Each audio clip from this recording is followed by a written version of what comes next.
안녕하세요. 반갑습니다. 특허와 기술개발 7주차 강의 시작하도록 하겠습니다. 자, 7주차에서는 우리 특허에서 발명의 종류, 그다음에 표준 특허하고 직무 발명에 대해서 말씀드리도록 하겠습니다. 다만 우리가 저번 시간에 못했던 부분이 있어서 그 부분 좀 하고 마저 7주차 하도록 하겠습니다. 자, 우리가 6주차 저번에 하다 말았었는데 그 발명의 정의를 봤었죠. 발명의 정의에 대해서 자연 법칙, 기술적 사상, 창작, 고도성까지 봤어요. 자, 그럼 오늘 할 내용은 이제 특허를 받기 위해서는 특허 요건이 필요해요. 그래서 특허 요건은 크게 네 가지. 산업상 이용 가능성, 선출원, 신규성, 진보성 등을 만족해야 됩니다. 자, 우선은 산업상 이용 가능성에 대해서 먼저 말씀드리도록 할게요. 자, 산업이라는 의미는 우리가 단어는 많이 듣고 있죠. 그래서 산업이라는 의미는 가장 넓은 의미로 해석돼야 돼요. 그래서 우리 예전에 2주차, 3주차 때 봤겠지만은 일반적으로 산업상 거의 대부분의 경우가 다 산업상 이용 가능하다라고 우리가 판단하고 누가 다 봐도 명백하게 산업상 이용 가능성이 없는 녀석들만 뽑아낸다고 생각하시면 돼요. 그냥 간단히 말씀드리면은 기본적인 전제는 산업상 이용 가능성이 있다. 그리고 누가 봐도 명백하게 산업상 이용 가능할 수 없는 것들만 마치 핀셋처럼 뽑아내듯이 뽑아낸다고 보시면 될 것 같아요. 자, 그러면은 산업상 이용할 수 없는 발명 한번 사례를 보도록 합시다. 첫 번째 업으로서 이용할 수 없는 발명. 업이라는 것이 산업적으로 이용할 수 없는 발명인데, 예를 들어서 실험적, 학술적으로만 이용 가능한 것들은 우리가 산업상 이용 가능할 수 없다고 판단할 수 있겠죠. 그래서 아주 제한적인 실험 환경 내에서만 가능한 것들, 그리고 연구, 연구로만 재현 가능한 것들, 이런 것들이 우리가 산업상 이용 불가능한 것이라고 볼 수가 있을 것 같아요. 자, 그 다음에 이건 누가 봐도 현실적으로 명백하게 실시할 수 없는 발명은 산업상 이용할 수 없다고 하죠. 한번 예를 볼까요? 자, 보시면은 뭐 평형 유지형 건설 기계를 구비한 공유 수면 내립 처리 장치라고 되어 있는데 이 추론은 뭐 따로 볼 필요도 없을 것 같아요. 그냥 어떤 내용이냐면은 뭐 이게 발명의 의미가 있는지 모르겠지만은 그 발명의 내용 대충 요약해 보면은 울릉도하고 독도하고 간척사업을 해가지고 두 개를 연결한대요. 그래서 뭐 일본의 독도 영유권 주장을 방어하자. 뭐 사실상 이거 발명의 내용도 아니죠. 그리고 이걸 실제 발명이라 하더라도 현실적으로 불가능하죠. 현재 그 토목 기술로는 독도하고 울릉도하고 연결할 수 있는 그런 기술이 아직은 없죠. 보통 이게 우리가 일반적으로 간척 사업 같은 건 대륙붕이라서 이제 200m, 200m도 깊긴 한데 보통 이제 갯벌 같은 데 보통 간척 사업 하는데 이런 것들 누가 봐도 명백하게 할 수 없는 거죠. 이런 것들은 산업상 이용 불가능하다. 자, 그 다음에 수술 방법 등의 의료 행위 이것도 산업상 이용이 불가능하다. 자, 근데 우리가 이렇게 생각해 보면은 근데 우리가 보통 의료 산업이라고 하죠. 그래서 실제 보면은 제가 예전에 서울에 어느 지역인가 갔는데 운전하다가 신호대기 걸려서 갑자기 주변 왼쪽 오른쪽 그 길을 보다 보니까 뭐 표현이 적합할지 모르겠지만은 마치 먹자골목처럼 성형외과 상당히 많더라고요. 또 우리나라 또 그 성형이 상당히 유명하잖아요. 그래서 간판을 보니까 한국어, 영어, 중국어, 일본어, 심지어 러시아어까지 이렇게 써 있더라고요. 써 있다는 게 뭐겠어요? 그만큼 외국에서도 우리나라에 성형 관광을 온다는 거죠. 물론 당연히 이 수술 방법도 당연히 산업이죠. 하지만은 수술 방법 등의 의료 행위는 왜 산업상 이용 불가능하냐? 엄밀히 말하면 이용 가능한데 특정 병원에서 그 병원은 쌍꺼풀 수술 되게 잘한다더라. 그러면 당연히 산업으로 이용 가능하겠죠. 하지만은 우리가 왜 이거를 산업상 이용 불가능하냐고 이렇게 정의를 하냐면은 물론 이런 성형수술 같은 건 사실 뭐 괜찮은데 예를 들어서 심장혈관 우회술 같은 것들 자 이런 그 수술 방법을 산업상 이용 가능하고 특허를 내주기 시작하면은 특허는 우리가 독점적 실시를 할 수 있다고 하죠. 독점적 실시를 하게 되면은 특정 병원, 예를 들어서 특정 의사만 할 수 있게 되는 아주 불합리함이 있을 수 있겠지. 1년에도 전 세계적으로 심장 수술을 받아야 될 사람이 몇만 명 이상 될 텐데요. 그래서 이런 수술 방법 등의 의료 행위는 특허를 받을 수가 없다. 자, 여기 보시면 하지정맥 레이저 수술 방법 이렇게 되어 있는데 이거는 뭐 따로 보진 않을게요. 거절됐는데 거절 이유는 방금 말씀드린 대로 수술 방법은 산업상 이용이 불가능하다 이렇게 해서 특허를 등록해주지 않았어요.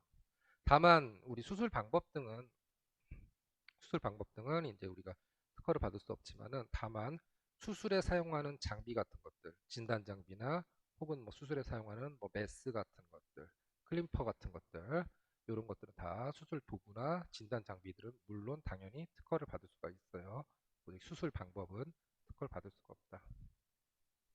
자, 그 다음에 선량한 풍속을 문란하게 하거나 공중의 위생을 해할 염려가 있는 발명은 당연히 특허받을 수 없겠죠. 뭐 억지로 뭐 비유하자면은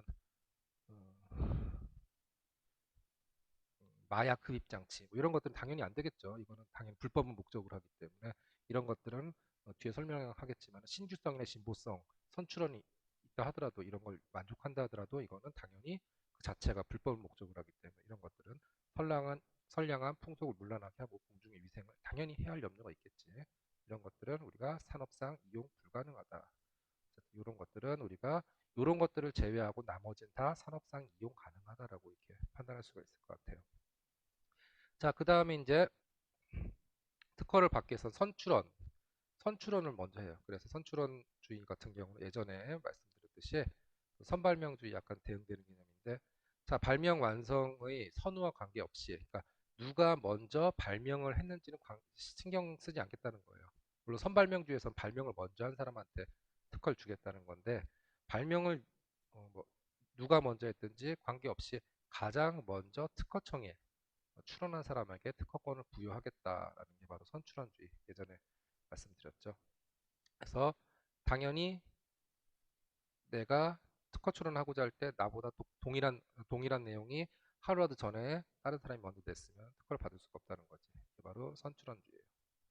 자, 만약 이런 경우는 어떻게 될까요? 예전에 상표권에도 말씀드렸는데 만약 동일한 날에 뭐 거의 그럴 가능성은 없겠지만은 동일한 날에 동일한 발명이 출원되면 어떻게 될까요?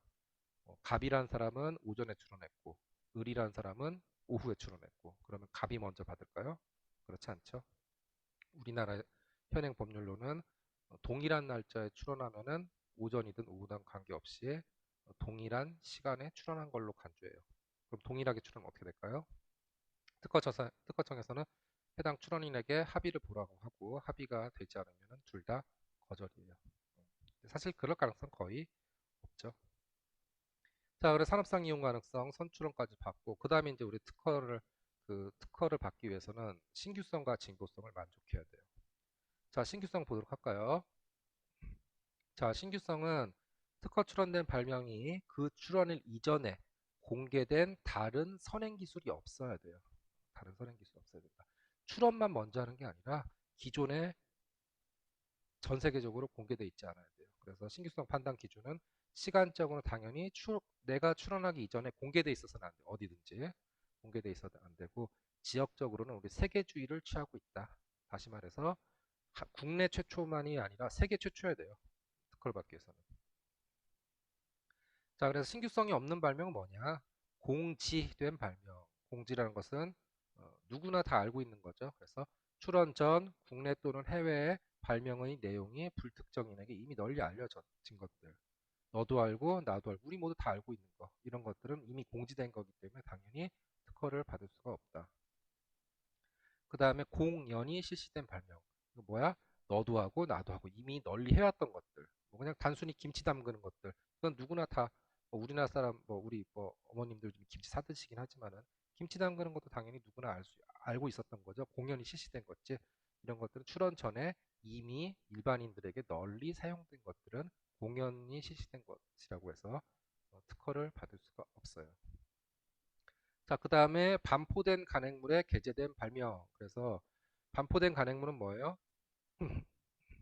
출판, 활자로서 이제 우리가 반포된 것들 말하죠. 퍼블리시된 것들. 그래서 내가 특허 출원하기 이전에 신문, 책, 논문 등 이런 어떠한 종이 같은 걸로 출력된 것들, 이런 것들은 내 출원일 이전에 있으면은 특허를 받을 수가 없어요.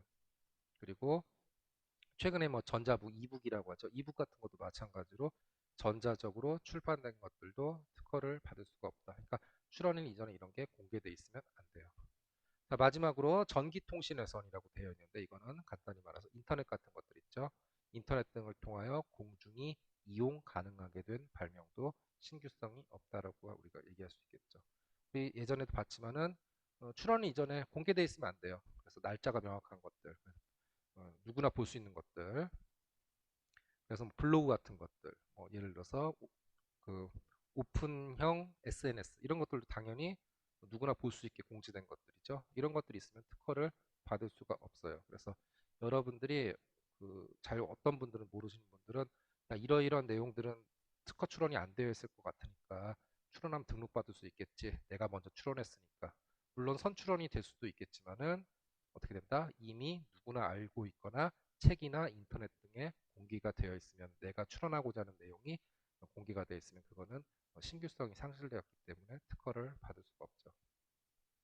자, 그럼 신규성 판단 기준 어떻게 따지냐? 그러니까 실제 신규성은 우리가 이제 특허 출원할 내용하고 그냥 그 선행 기술하고 두 가지를 비교해서 그냥 느낌이 비슷하면 특허 등록 아니면 거절 이런 게 아니라 우리가 특허를 신규성을 판단하기 위해서는 특허 출원된 특허 명세서 우리 다음 시간에 보겠지만은 청구안과 선행기술과의 주요 구성 요소를 비교해서 일치되는 점, 차이점을 비교해서 판단한다. 그래서 특허 명세서 보면 청구항들이 여기에 달려 있는데요. 청구항에서 청구항이랑이 그러니까 둘 이상이 청구항이 있는 경우 각 청구항마다 판단을 하게 된다. 그래서 청구항이 여러 개 달렸어요. 청구항 1항, 2항, 3항, 4항 이렇게 있으면은 1항을 우선 보는 거예요. 1항 보고 1항이 기존에 알려져 있냐, 신규성이 있냐 없냐.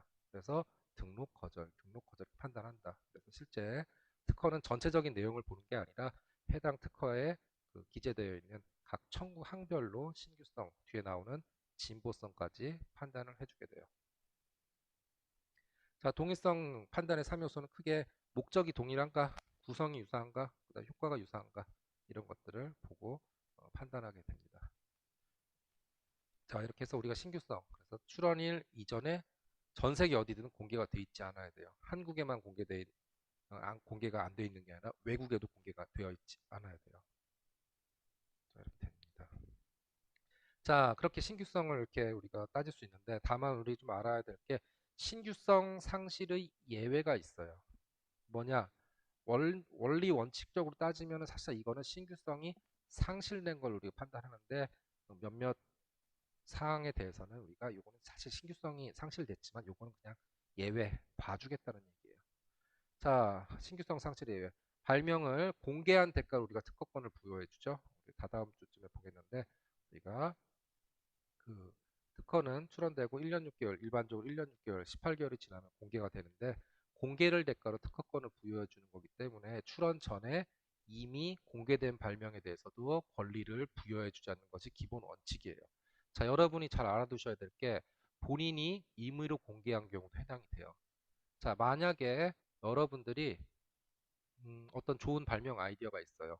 그래서 그 발명 아이디어를 그 다음 주에 이제 출원할 예정이야. 별이상 다 얘기했는데, 근데 내가 그냥 기분 좋은 마음에 어, 인터넷 같은데, 뭐 카페 같은데, 블로그 같은데, 혹은 SNS 같은데, 자, 내가 이런 거를 다음 주에 이렇게 출원하려고 한다.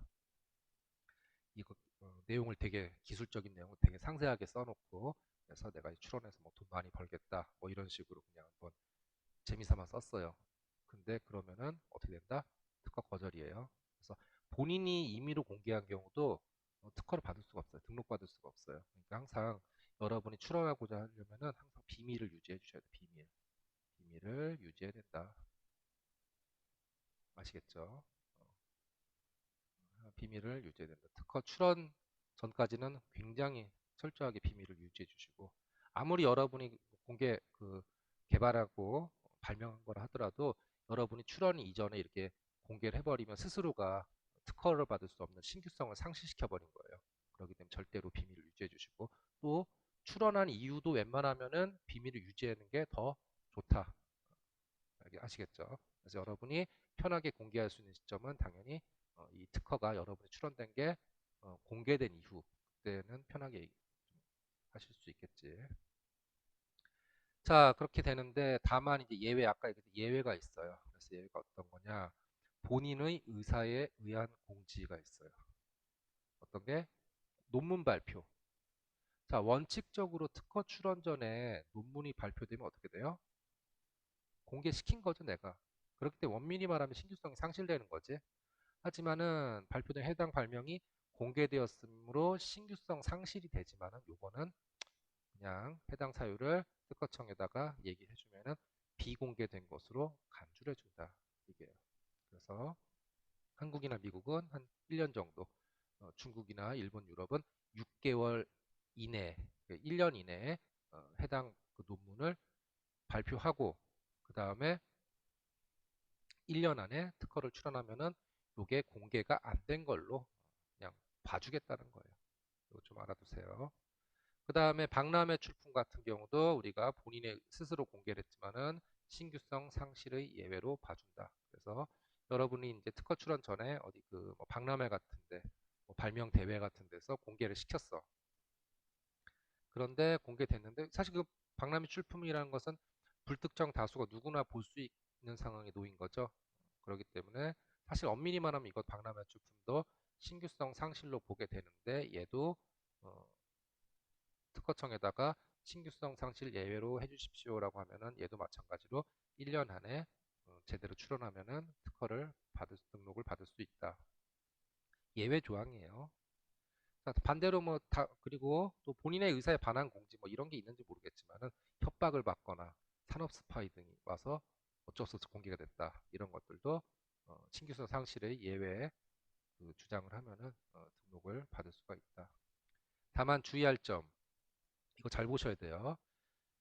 예외 규정을 만족하는 경우 해당 사유에 의해서 공지되지 않은 것으로만 간주해요. 그래서 뭐냐? 출원일 자체가 소급이 되지 않아요. 소급이 안 된다는 거예요. 이렇게. 자, 이게 무슨 의미냐? 자, 이런 경우가 있으면 어떻게 되지? 자, A라는 사람이 2018년 1월 1일 날에 논문을 발표하고 2018년 12월 1일 날 특허를 출원했어요. 잠깐만요. 이거 좀 여러분이 바꿀까요? 2020년 합시다.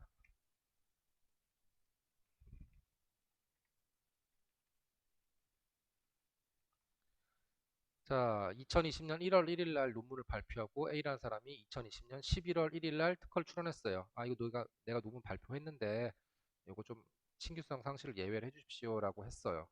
뭐 여기까지만 되면은 그냥 무난하게 특허를 받을 수 있겠지. 기존에 그런 동일 유사한 게 없으면은. 근데 만약에 이런 게 있으면 어떻게 되지? B라는 사람이 동일한 걸로 2020년 3월 1일 날 출원하면 어떻게 될까?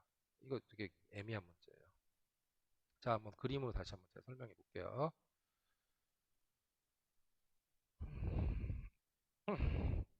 자, A라는 사람이 언제?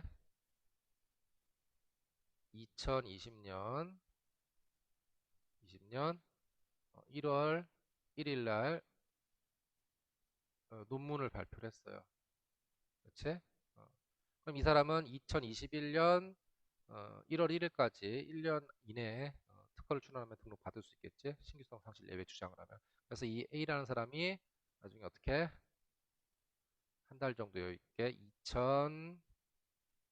2020년 12월 1일 날 해당 논문을 내용을 기초로 해서 특허를 출원했어요. 아, 그 특허를 출원했어요. 이렇게 된다. 자, 이렇게 출원했어.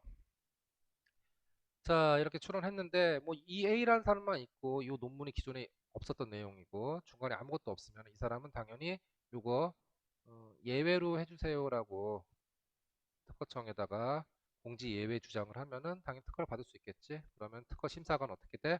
비록 요게 신규성 상실 사유인데 그 심사관은 요거를 보지 않고 나머지 것만 판단해서 신규성, 진보성만 판단하는 거예요.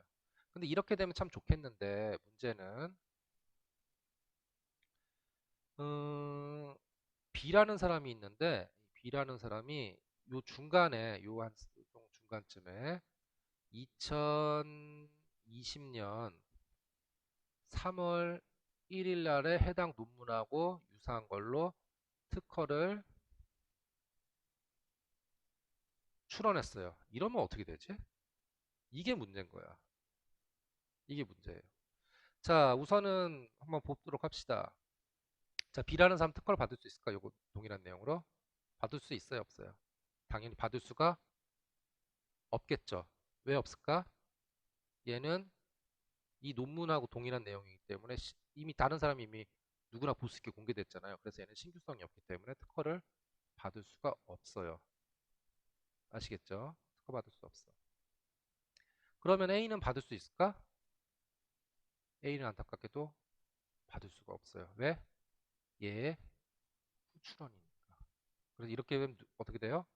B도 못 받고 A도 못 받고 다시 말하면 어떻게 돼요? 전 세계 누구도 이제 특허를 받을 수가 없는 게 되는 거예요. 그렇기 때문에 이게 왜 이런 경우 이런 이상한 일이 생기냐면은 이 출원된 특허 출원 요거 신규성 상실의 예외가 요 날짜로 소급을 시켜주지 않는 거예요. 그러니까 2020년 1월 1일 날 논문을 발표했는데 이거를 요거를 그냥 신규성 상실 예외로 해주면 요거를 그냥 어, 보지 않겠다는 거야. 그리고 나머지 것들은 판단한 건데 이 특허 출원 날짜를 요쪽으로 이렇게 당겨주지 않는다. 소급해주지 않는다라는 거예요. 그렇기 때문에 이런 거 주의하셔야 돼요. 그래서 제가 이제 보통 강의 같은데 어디 하다 보면은 학생들 강의뿐만 아니라 어디 다른 교수님들한테 말씀드리는 것 중에 하나 이거예요. 보통 교수님들 이거는 어디서 들으셨어요? 신규성 상실 예외를 들으셔가지고 야 그거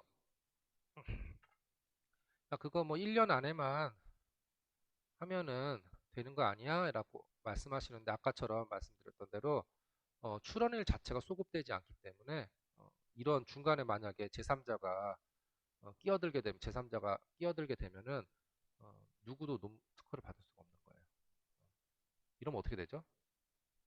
이런 문제를 없애려면 어떻게 될까? 이런 문제를 없애려면 A라는 사람이 있고 B라는 사람이 있고 이때가 논문 발표 이 사람이 끼어들어서 출원했고 이 사람이 이때 특허를 출원했어요.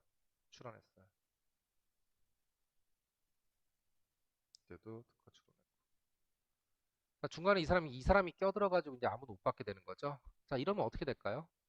이런 상황을 없애려면 가장 좋은 방법 간단해요. 논문 발표하기 이전에 특허를 먼저 출원하시면 돼요. 그럼 아무런 문제 생기지 않아요. 특허를 먼저 출원하고 첫 번째 특허를 먼저 출원하고 그 다음에 두 번째 논문 발표하시면 돼요. 아시겠지? 첫 번째 방법은 특허 출원을 먼저 하고 좀 메모장으로 할까요? 가장 좋은 방법은 논문 발표 이전에 특허 출원을 하시면은 가장 확실해요. 논문 발표 이전에 특허 출원해라. 어떤 학회도 특허를 먼저 출원했다고 해서 논문을 거절하는 학회는 없어요. 그리고 우리가 알다시피 특허를 출원하면 어차피 1년 6개월 동안 비공개 상태이기 때문에 그게 출원되는지도 알 수가 없어요. 그렇기 때문에 가장 이런 문제를 해결하기 위해서는 논문 발표 이전에 특허를 출원하시면 돼요. 아시겠지? 자, 근데 사실 그 사람이 살다 보면은 항상 그 논문 발표 이전에 특허 출원을 하면 잘 좋겠지만 그렇지 못한 경우도 있어요. 왜? 그러니까 논문을 발표할 시점에는 이게 뭐 돈이 되겠어라고 그냥 아무 생각 없이 그냥 뭐 논문을 발표해 보지 논문 썼어. 실제 논문 발표하고 나니까 사람들이 굉장히 호평이 이어졌어. 와 이거 굉장히 돈 되는 기술이겠네요라고 나중에 우리가 알 수 있겠지. 그러면 어떻게 될까요? 이미 논문이 발표되면 어떻게 하지? 어떻게 하겠어요? 최대한 빨리 특허 출원하면 돼요. 아까 같은 경우는 어, 최대한 빨리 특허 출원해라. 아까 같은 경우는 2020년 1월 1일 날 이렇게 됐고 2020년 12월 1일 거의 11개월 만에 그 특허 출원했죠. 이렇게 오래 끌지 마시라는 거예요. 최대한 어떻게 그 기간을 최대한 좁히라는 거예요. 1월 1일 날에 논문 발표했으면은 최대한 빨리 뭐 다음 달 2월 1일이라든가 뭐 3월 1일 그 기간을 최대한 좁혀가지고 다른 사람이 중간에 치고 들어오지 못하게 최대한 빨리 특허를 출원해 줘야 돼요. 응급 수단이겠죠. 근데 이렇게 하면 두 번째 방법이 있고 세 번째 방법이 또 있긴 해요. 어떤 방법이냐면 이건 잘 모르시는 분도 많으신데 보통 특허 쪽 하시는 분도 가출원제도 이게 정확히 모르겠네. 우리나라 말로 뭐라고 하지? 그냥 임시출원 합시다. 가출원, 임시출원 이런 제도를 이용하시면 돼요. 자, 이 뭐냐면은 사실 여러분들이 논문을 발표하고 이제 특허를 출원하려면 시간이 좀 걸려요. 그 특허 대리인 변리사 사무소 같은데 이제 얘기하면 서로 발명자 면담하고 그 다음에 뭐 특허도 변리사도 명세서 쓰고 특허 청구항 잡는 시간이 필요하기 때문에 이거 뭐 길게 잡으면 한 달, 뭐 늘어지면 두 달까지 걸릴 수 있겠죠. 그 시간도 너무 아깝다. 그 시간도 너무 좀, 그 시간도 너무 촉박하다. 이럴 경우는 임시출원 제도를 이용하시면 돼요. 그래서 이거 잘 모르시는 분 계신데, 특허청에서는 하도 이런 문제들이 발생하니까, 원래 우리가 다음 주에 보겠지만은 명세서는 양식에 그 특허청에서 원하는 양식에 맞춰서 제출을 해야 돼요. 하지만은 임시출원 같은 경우는 여러분이 어, 굉장히 이거는 응급처치 같은 건데 논문을 발표를 했죠. 뭐 기계공학회나 뭐 전자공학회, 뭐 화학공학회 등등 이렇게 논문 발표하면 논문 발표한 그 양식 그대로 그냥 논문을 발표한 그 학회 논문지 있죠. 논문 발표한 그대로 그대로 그냥 스캔 떠가지고 임시 출원하면 돼요. 요거에 대해서는 소급을 해줘요. 이거는 만약에 내가 2020년 1월 1일 날 논문을 발표했어. 근데 빨리, 근데 사실 이전에 특허 출원을 못했어요. 그러면 빨리 어떻게 한다? 빨리 요걸 좀 변리사 만나서 하겠다고 하니까 이것도 시간이 좀 한두 달 걸릴 것 같아. 그럼 어떻게 한다? 최대한 빨리 요 논문 발표한 요대로 그대로 2020년 뭐 1월 5일 날 바로 특허 출원, 가출원하시면 돼요. 임시 출원. 이 논문 발표한 양식 그대로 출원하면은 어떻게 된다? 요거는 1년에 1년 안에만 정식 이렇게 되고 2021년 1월 5일 그러니까 1년 이내에 정식으로 출원하면은 요거에 대해서는 우리가 소급해 주겠다는 거예요. 그래서 보면은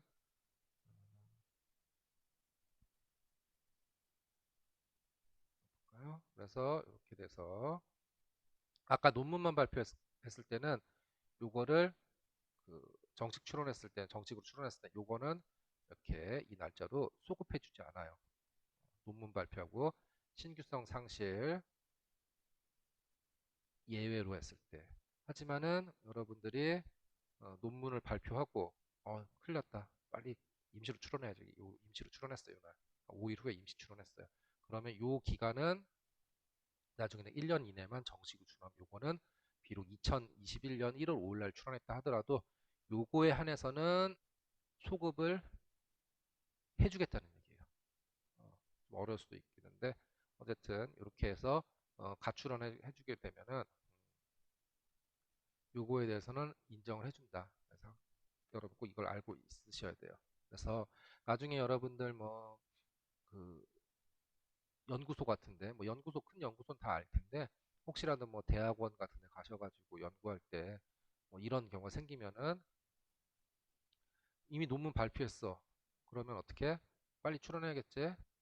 최대한 빨리 출원해라. 교수님한테 지도 교수님께 말씀드려서 교수님 이거는 좀 빨리 출원해야 됩니다. 비록 요 신규성 상실 예외가 1년이라는 기간이 있지만은 만약에 중간에 누가 탁 치고 들어오면은 아무도 특허를 못 받는 안 좋은 경우가 생긴다. 그렇기 때문에 최대한 빨리 출원합시다라고 말씀을 드려야 되고 그것도 시간이 촉박하면은 여러분이 그 논문 발표한 그 학회 양식 있죠. 논문 그대로를 특허청에다 제출하면은 요거는 우리가 가출원을 인정을 해준다. 그래서 요거는 임시 출원하고 요거는 1년 이내 시간 여유롭게 해가지고 변리사하고 충분히 상담해서 출원하면 정식 출원 인정이 된다는 거예요. 아시겠지? 이걸 모르시는 분들 많기 때문에 제가 말씀을 드리는 거예요. 그래서 이렇게 해가지고 약간 좋은 여러분이 아이디어를 특허를 받을 수 없으면 좀 안타깝죠. 이런 것들을 좀 잘 알아두시라. 라는 의미에서 신규성 상실 예를 말씀드리게 됐어요. 자, 잘 알아둡시다. 자, 그 다음에 이제 우리가 말씀드리는 게 바로 마지막 사실상 거의 끝판왕 같은 거지. 진보성이에요. 진보성. 자, 진보성은 뭐냐면은 그 발명이 속하는 기술 분야에서 통상의 지식을 가진 자가 용이하게 할 수 없는 발명이 진보성이 있는 거예요. 사실 근데 이 말 한마디 가지고 진보성을 따지기 굉장히 뭐라고 해야죠? 뭐라고 해야 되나? 굉장히 추상적이죠. 자, 우선은 하나씩 봅시다. 그 발명에 속하는 기술 분야. 이건 뭐 그래도 어느 정도 뭐 이해가 가요. 뭐 핸드폰 만드는 거면 핸드폰 관련된 기술 분야. 뭐 이렇게 하면 되겠지. 이것도 이상해요. 통상의 지식을 가진 자. 통상의 지식을 가진 자를 어떻게 우리가 판단할 수 있죠? 대학교 나온 사람, 석사 나온 사람, 박사 나온 사람, 혹은 뭐 그 분야 10년 이상 일한 사람. 이것도 굉장히 주관적이죠. 자, 그 다음에 이것도 되게 애매해요. 용이하게 할 수 있는가 없는가. 자, 예를 들어서 제가 발명을 했어요. 발명을 해서 그 뭐가 있을까? 자, 이런 뭐 그 샤프 펜슬을 제가 발명했어요. 새로운 거를. 그다음에 통상의 질을 가진 아마 그러면 그 샤프 제조하는 문구리 업자들이 되겠지, 연구원들. 자, 이게 과연 용이하게 할 수 있어요, 없어요라고 그 한 통상의 지식을 가진 자 한 30명 모아놓고 물어보면 어떻게 될까요? 30명마다 다 다른 소리를 하겠죠. 그렇기 때문에 뭐 법적으로는 이렇게 쓰여져 있지만은 이걸로 진보성 따지기는 매우 어렵겠죠. 그래서 이제 우리가 실제 진보성 판단 기준을 이렇게 좀 보고 있어요. 자, 당업자가 통상적인 창작 능력 발휘에 해당하는가? 이거는 위에 거 거의 비슷하니까 추상적이죠. 그 다음에 더 나은 효과가 있는가? 이건 뭐 간단히 얘기하자면은 내가 만약에 그 TV를 끄기 위해서 누워서 TV 보고 있는데 TV를 끄기 위해서 뭐 안테나 쭉 뽑아가지고 그거를 파워 버튼을 뭐지 이렇게 콕 눌러서 끈다. 이건 당연히 진보성이 없는 거죠. 우리에겐 뭐가 있죠? 리모컨 있죠, 리모컨. 리모컨이 있기 때문에 당연히 이거는 진보성이 떨어지는 거고. 그 다음에 수치 안정 발명에서 이건 주로 화학이나 생명 쪽이 많이 나올 텐데 그 효과가 현저히 향상됐는가? 자, 기존에 어떤 그 화학이나 생명 쪽 발명에서 어떤 효과가 100 정도가 난다고 이렇게 돼 있어. 수치적으로. 근데 내가 새롭게 했는데 효과가 매우 미미하게 100점 뭐 0.00001 이 정도. 이런 거의 현저성이 떨어지는 거죠. 이런 것들 진보성이 떨어진다고 보는 거예요. 자, 근데 실제 우리가 진보성 따지는데 가장 많은 게 바로 이걸로 많이 따져요. 기존 선행 기술 발명의 주요 구성 요소를 단순 결합하여 쉽게 도출 가능한가? 이걸로 보통 진보성을 많이 따져요. 자, 그래서 이제 이런 기존의 발명의 결합, 기존의 결합 발명이라면 좀 약간 애매할 수 있는데, 어, 기존 좀 오해가 있을까 봐 좀 이렇게 용어를 바꾸게. 선행 기술 결합을 통한 신규성, 진보성 판단한다. 자, 예를 들어서 어떤 발명이 주요 구성 요소가 A, B, C로 이루어졌을 경우 어떻게 판단하는가? 좀 이거는 그림으로 쉽게 한번 설명을 해봅시다. 자, 진보성 어떻게 따지느냐? 자, 예를 들어서 내가 만약에 이렇게 이렇게 의자 같나요? 그림을 잘 못 그려 사실은. 여러분 좀 이해를 해주세요. 뭐 이렇게 등받이 좀 이상하다. 점점 더 망치고 있네요, 그림을. 자, 이런 걸 내가 개발했어요. 구성 요소가 등받이가 있고, 그 다음에 사각 형태의 엉덩이 받침대, 받침대가 있고, 그 다음에 네 개의 다리, 이런 거를 딱 발명했어요. 구성요소 등받이를 A, 그 다음에 엉덩이 받침대를 B, 그 다음 네 개의 다리를 구성요소 C라고 합시다. 그럼 요 의자는, 해당 의자는 발명의 의자고, 요거 구성요소가 크게 A와 B와 C로 이루어졌다고 보시면 돼요. 알겠지? 자, 이걸 추론했을 때 만약에 요 추론한 시점 이전에 요런 게 있다 칩시다. 이렇게 같은가? 기존에 찾아보니까 기울였어요. 기존에 이런 게 있어. 찾아보니까 이 출원일 이전에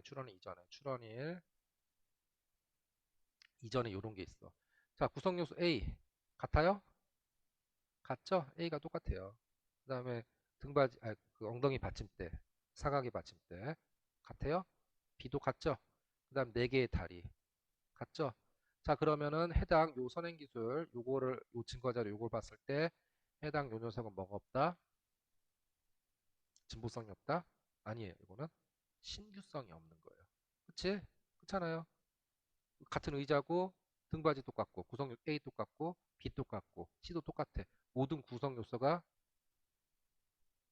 일치하고 있죠. 요 선행 이걸 그냥 임의적으로 선행 자료 1이라 칩시다.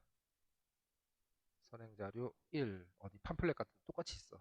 이러면은 어떻게 된다? 요거는 요거 대비 이 녀석은 뭐가 없다? 신규성이 없다는 거예요. 아시겠죠? 자, 그렇게 되고 지우기가 없나? 자, 자, 근데 실제 보니까 아무리 내가 찾아봐도 이런 거는 없었어요. 이런 거는 똑같은 거, 완전히 똑같은 건 없어. 아시겠지? 자, 똑같은 건 없는데 찾아보니까 이런 건 있더라고요. 찾아보니까 이렇게 돼서 이런 건 있어요. 비슷한 거. 자, 구성 요소 얘는 A가 똑같아요, 안 똑같아요? 등받이 있죠? A는 같죠? 자, B 엉덩이 받침대. 이거는 원형으로 돼 있죠? 같아요, 달라요? 다르죠? 자, 그 다음에 다리도 얘는 4개인데 얘는 3개야.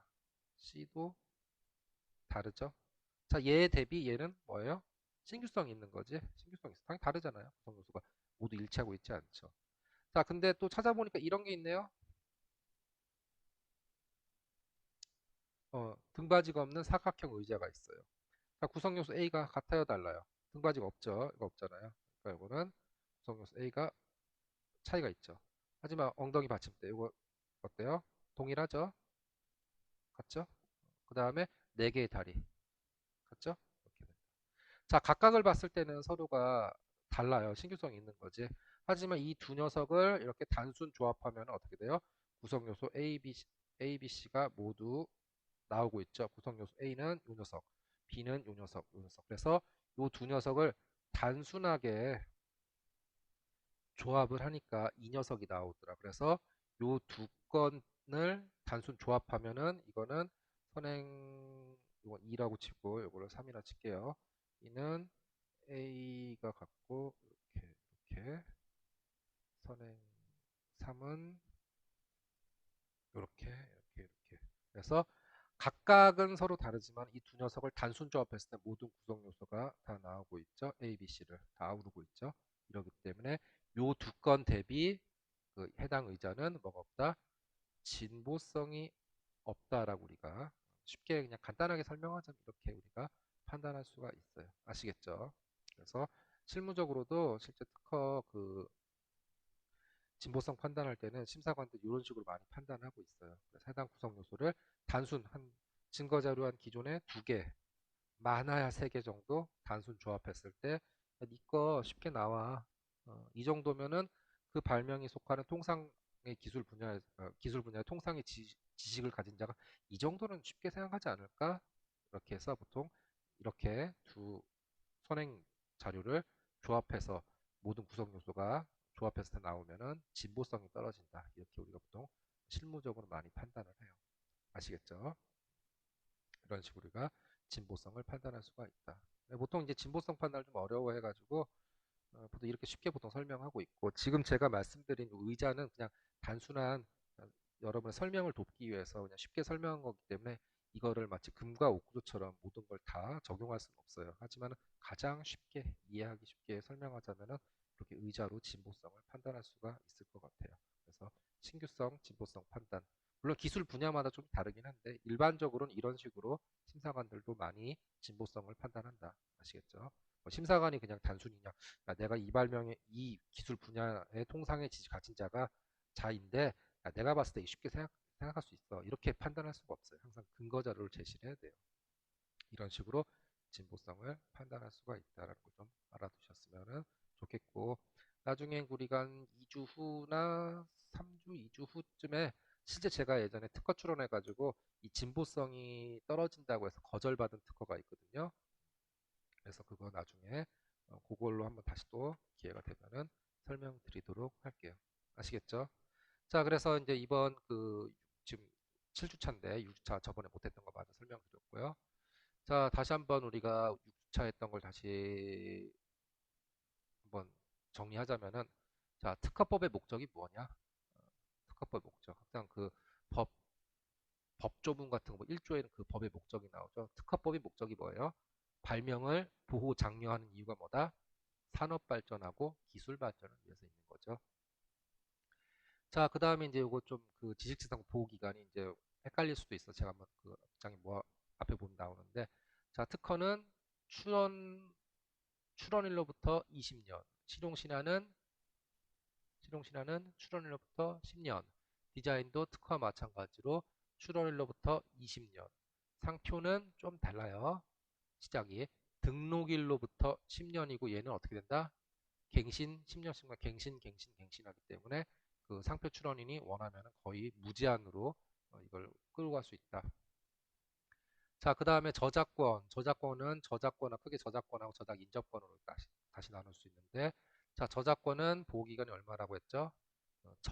현행 우리 법률상으로는 저작권법상으로는 그 저작자 사후 70년까지고, 그 다음에 저작자가 따로 없는 것들, 업무상 저작물 같은 것들 있죠. 회사에서 만든 것들, 이런 거는 공표 후 70년까지예요.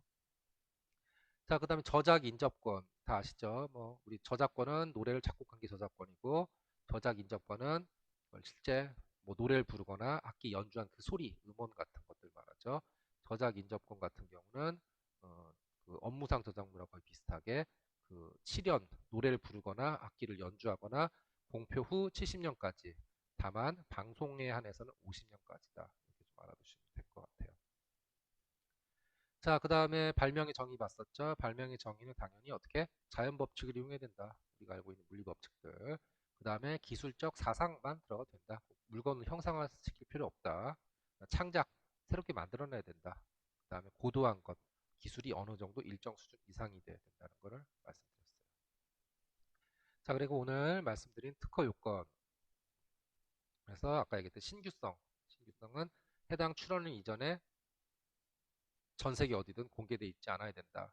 그 다음 진보성은 해당 기술 분야에서 통상의 지식을 가진 자가 용이하게 할 수 없을 정도로 고도해야 된다. 라고 했는데, 요거는 이제 아까 방금 말씀드렸듯이 진보성 판단이 좀 어렵기 때문에 일반적으로는 선행문헌의 결합을 통해 가지고 단순 조합해서 해당 모든 구성 요소가 다 나온다. 그러면 진보성이 없다고 보통 일반적으로 판단을 해요. 그 다음에 산업상 이용 가능성은 아까 말씀드렸듯이 일반적으로 거의 대부분 것들은 산업상 다 이용할 수 있다고 우리가 보통 간주하고, 어, 누가 봐도 명백하게 실시할 수 없는 것들, 아니면은 실험실에서만 아주 극히 제한적인 환경에서만 가능한 것들, 그 다음에 의료 행위, 의료 수술 방법 같은 것들, 그 다음에 선량한 풍속 같은 걸 어긋나게 하는 것들, 이런 것들은 산업상 이용 불가능하다. 그 이외의 것들은 그냥 산업상 이용이 가능하다라고 우리가 보통 얘기를 하죠. 그다음 선출원. 우리는 지금 특허제도 현재는 선출원주의를 취하고 있기 때문에 하루라도 먼저 출원한 사람이 특허를 받을 수가 있다. 반대로 내가 다른 사람보다 하루라도 늦게라도 출원하면 특허를 받을 수 없다라는 거죠. 특허 요건 알아두시고. 자, 고찰. 신규성 상실 예외 규정에서 출원인을 소급하지 않는다고 했는데 생기는 문제점 아까 보셨죠? 중간에 누가 탁 치고 들어왔을 때 그러면은 누구도 이제 특허를 받을 수 없기 때문에 이럴 때는 어떻게 해야 된다? 아까 얘기했을 크게 세 가지. 가장 확실한 방법은 논문 발표 같은 경우는 논문 발표 이전에 특허를 출원해라. 근데 이미 논문이 발표됐어. 특허 출원 안 하고 그럼 최대한 그 기간을 좁혀라. 좁히고 그 다음에 이것도 좀 애매하다 싶으면은 아까 얘기했듯이 논문 그 자체를 특허청에다 출원하면 받아줘요. 임시로. 임시 출원하면은 그거에 한해서는 출원일을 소급시켜줘요. 땡겨줘요. 그렇기 때문에 그렇게 임시 출원하는 방법도 있다. 자, 진보성을 판단하기 위한 방법은 뭐냐?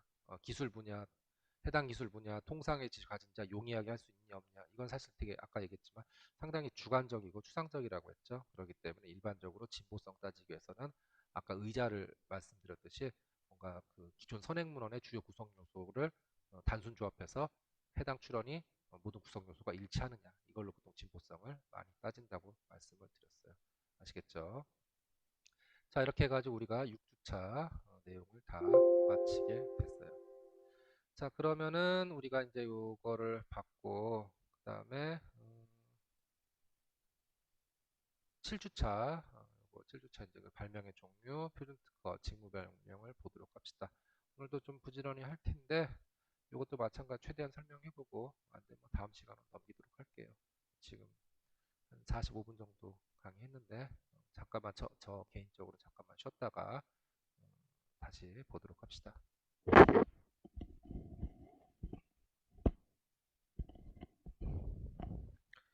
자, 그럼 강의 시작하도록 하겠습니다. 자, 7주차 발명의 종류, 표준특허, 직무 발명에 대해서 말씀드릴게요. 자, 우선은 발명의 종류 한번 보도록 합시다. 자, 발명의 종류는 크게 물건의 발명하고 방법의 발명이 있어요. 그래서 물건의 발명은 기계, 장치, 시설과 같은 제품이나 화학물질, 조성물도 다 물건의 발명이에요. 뭐 물질의 발명이 따로 없어요. 물건의 발명을 통칭해서 물건 및 그 물질 그 자체는 모두 물건의 발명이다 라고 하시면 돼요. 자, 그 다음에 이제 우리가 물건의 발명 말고도 방법의 발명이 있어요. 방법의 발명은 물건을 생산하는 방법, 그 다음에 측정 또는 분석하는 방법 등이 있다. 그래서 또 다시 방법은 수수 방법, 기계 조작 방법이나 측량 방법 등이 있고, 그 다음에 제조 방법은 제조나 제조된 물건을 사용하는 행위를 말한다. 자, 여러분 만약에 이런 스마트폰을 만들었다. 이런 건 당연히 무슨 발명이겠어요? 물건의 발명이겠죠. 그게 아니라 이제 스마트폰에서 우리가 이렇게 멀티 터치 같은 걸 한다. 아니면 그 자판 입력 방법 같은 걸 좀 편안하게 한다. 효율적으로 만든다. 이런 것들도 다 이런 것들은 어디에 포함되겠어요? 방법의 발명으로 포함이 된다는 거예요. 자, 이렇게 우리가 크게 발명은 물건의 발명하고 방법의 발명이 있다라고 아시면 될 것 같아요. 자, 그 다음에 이제 영업 방법 발명, 우리가 BM 발명, BM 특허로 하는데 비즈니스 메서드 발명이라고 해요. 자, 영업 방법 등 사업 아이디어를 컴퓨터, 인터넷 등의 정보통신 기술을 사용하여 구현한 새로운 비즈니스 방법 및 시스템 및 방법을 말해요. 아마 들어보신 분도 계셨을 텐데 원래 이 영업 방법 발명은 원래 예전에 우리나라 같은 경우는 특허로 인정해주진 않았어요. 그냥 이거를 사업하는 방법인 거 아니냐라고.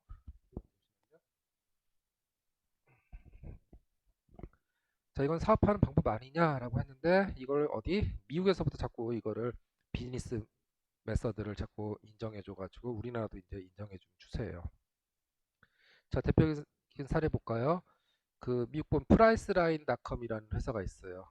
이 회사가 뭘 가지고 있었냐면은 역경매 특허를 가지고 있었는데 이쪽에서 익스피디아에서 이 특허를 침해했다라고 해서 소송이 들어갔어요. 미국 사례인데. 자, 역경매 이건 많이 뭐 다들 보셨죠? 들어봤죠? 역경매. 우리 경매라는 게 이제 자, 이거 물건 보고 자, 이거 얼마에 살 거예요? 라면 뭐 1,000원요, 1,500원요, 2,000원요 이런 식으로 경매하는 거죠. 역경매는 뭐죠? 판매자가 가격을 낮추는 거죠. 저 필요한 게 있어요 하면은 저희는 그거를 1,000원에 팔겠어요. 아니면 저희는 뭐 950원 팔겠어요. 이런 식으로 역경매하는 거. 이거 다 아시죠? 이런 것들. 자, 이걸 프라이스라인닷컴에서 특허를 출원해서 등록받았는데 이거를 이 서비스를 했어요. 프라이스 네임 요 원 프라이스라는 서비스를 했는데 익스피디아에서 프라이스 매처라는 거가 이 역경매 특허를 침해했다고 해가지고 소를 제기해서 익스피디아에서 어느 정도 인정돼서 손해배상을 한 걸로 알고 있어요. 참고로 여기는 그 여행 관련 사이트죠. 여행 관련 사이트 한번 볼까요? 아마 이 익스피디아로만 보셨을 텐데 뭐 광고 같은데 보면은 이런 광고예요. Maybe this vacation wasn't a good idea. Vacations are always a good idea. No time. Out, quickly. You're miles from your destination. You'll need a hotel tonight. We don't have time to bid. You don't have to bid. At Priceline, you can choose from thousands of hotels on sale every day. Save yourself some money.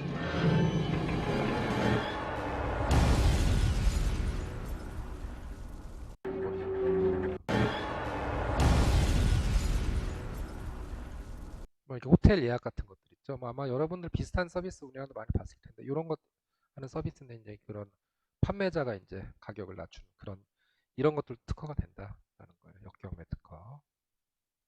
그 다음에 또 비즈니스 메서드 분쟁 사례 같은 거 아마존 다들 아시죠? 아마존이 어떤 특허를 가지고 있어요? 원클릭 쇼핑 특허를 보유하고 있었어요. 그 우리 요즘에는 뭐 누구나 널리 사용하고 있지만은 옛날 같은 경우는 또 요즘엔 많이 없어졌는데 그 뭐 인터넷 쇼핑하려면은 공인인증서 그다음에 액티브엑스 참 우리나 좀 짜증나는 것 중에 하나인데 많이 없어지고 있죠. 지금은 무슨 뭐 땡땡땡 페이 하면은 뭐 비밀번호만 그 자기 비밀번호만 누르면은 간편 결제할 수 있는 거. 자, 이거를 아마존이 갖고 있었는데 이거를 바니즈 노블 북셀러즈라는 회사를 공격을 했어요. 니들 우리 원클릭 쇼핑 특허를 침해했다고. 근데 이거는 이제 아마 인정이 안 된 것 같아요. 참고로 그 아마존은 지금 뭐 물건 웬만한 거 다 팔죠. 근데 원래 아마존이 시작했던 거는 온라인 그 책 서점이었어요. 여기도 아마 우리나라에는 뭐 진출 안 했는데 미국 그 로컬 쪽으로 아마 그 온라인 책 저기 그 상점이었는데 얘는 이렇게 공격을 했었다. 그래서 이런 식으로 영업 방법 발명도 인정되기 시작하고 있으니까 잘 알아두시면 좋을 것 같아요. 자, 그럼 우리나라도 한번 이런 비즈니스 메서드 특허가 되는지 볼까요? 자, 한번 볼까요? 이쪽에 왼쪽에 있는 특허 보시면은 여기는 2019년에 등록된 특허인데 NHN, NHN 우리 네이버죠? 네이버에서 출원했는데 발명 명칭 좀 그렇다 그쵸? 출퇴근 일정 관리 방법 및 시스템 이런 거를 특허를 출원했어요. 이런 것도 어떻게 보면은 근태 관리죠. 근무 관리. 그래서 우리 이제 아마도 이게 왜 나왔을까 궁금해 생각해 보니까 지금 주 52시간을 시행하고 있죠. 그래서 이런 것 때문에 이제 그 일하는 노동자들을 이제 좀 근무를 좀 출퇴근 일정을 좀 이렇게 관리를 제대로 하겠다. 뭐 이런 특허 같아요. 사실 이것도 엄밀히 말하면은 그냥 비즈니스 그 사업하는 방법이죠. 어떻게 하면 직원들 그 근무 출퇴근 같은 관리를 효율적으로 했을까 이런 식으로 이런 특허도 이런 것들도 특허가 등록이 된다. 자, 오른쪽 거 볼까요? 오른쪽 거는 옛날 건데 2012년에 등록된 건데 특허권자 중소기업은행 지금 아마 그 IBK 기업은행일 거예요. 그래서 여기 보면은 발명의 명칭 주가 정보에 따른 펀드의 적금 자동 분배 입금 시스템 및 그 방법이라고 돼 있죠. 이거는 엄밀히 말하면 뭐예요? 펀드 그 돈 운영하는 방법이죠. 자, 이런 것들도 어떻게 보면 사업 방법인데 이런 것들도 다 이제 비즈니스 메서드 이제 특허가 된다는 거예요. 우리나라도 이렇게 비즈니스 메서드 특허를 인정해주고 있다. 이렇게 알아두시면 될 것 같아요. 자, 그 다음에 또 보도록 합시다. 좀 발명 좀 특이한 것 중에가 미생물 발명 이런 게 있어요. 미생물. 자, 미생물은 다 아시죠? 어, 자, 원래 기존의 미생물은 창작물이 아닌 단순한 발견이고 반복 생산성이 없기 때문에 원래는 옛날에는 발명으로 인정되지 않았어요. 이후 유전공학의 발달로 특허성을 인정을 받았어요. 자, 미생물 자체는 만들 수 있는 건 아니죠. 뭐 그 창조론을 믿는 사람들은 뭐 미생물은 뭐 신이 만들었다. 뭐 진화론을 믿는 사람들은 뭐 이건 자동적으로 뭐 진화의 산물 아니냐 이렇게 할 수도 어쨌든 간에 뭐 진화론이든 창조론이든 간에 어쨌든 내가 만든 건 아니죠. 어쨌든 미생물은 만든 건 아니다. 자, 그래서 미생물은 원래는 인정이 안 됐는데 이 미생물을 산업적으로 이용하면은 예외적으로 특허를 인정해 주겠다는 거예요. 그래서 다만 미생물 발명은 좀 다른 발명과 달리 어떻게 된다? 해당 미생물, 특허를 받고자 하는 미생물을 산업적으로 이용할 수 있어야 되고, 첫 번째. 그 다음에 두 번째, 이 미생물을 특허청장이 정한 기탁 기관에 기탁을 해야 돼요. 다른 발명과 달리, 다른 발명은 내가 굳이 뭐 예를 들어서 뭐 자동차를 만들었든, 뭐 핸드폰을 만들었든, 오직 종이로만, 특허 명세서만으로 이렇게 기재하면 되는데, 미생물 발명은 다른 발명과 달리 해당 미생물 샘플을 특허청장이 정한 기탁 기관에 기탁을 해줘야 인정이 돼요. 자, 미생물을 기탁하는 이유는 뭘까? 해당 명세서에 기재된 발명을 제3자가 분양을 받아 재현할 수 있도록 하기 위해서 있어요. 다른 발명 같은 경우는 물론 어렵긴 하겠지만은 특허 명세서를 보면은 특허 명세서를 보고 이 기계나 이런 전자제품을 이렇게 만들면은 되겠구나라고 우리가 할 수 있겠지만 미생물은 만들 수 있는 게 아니죠. 그렇기 때문에 미생물은 특허청장이 정한 기탁기관에 기탁을 하고 제3자가 분양을 받아서 재현할 수 있도록 우리가 해주고 있어요. 그래서 미생물은 어떻게 특허 명세서에 기재할 수 있는 부분이 아니죠. 아직까지 뭐 우리 인간이 무슨 생명을 만들 수 있는 건 아니기 때문에 그래서 특허 출원 명세서의 기재 사항을 보완하기 위한 제도예요. 그래서 우리나라 같은 경우는 특허청장이 정한 기탁 기관은 크게 4개가 있는데 한국생명공학연구원, 생물자원센터, 미생물보존센터, 세포주은행, 그다음 농진청, 미생물은행 등이 있어요. 한번 요 미생물자원센터 한번 홈페이지 들어가 볼까요?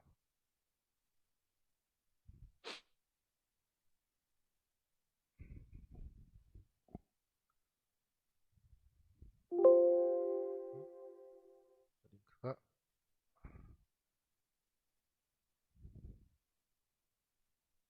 안 들어가시네.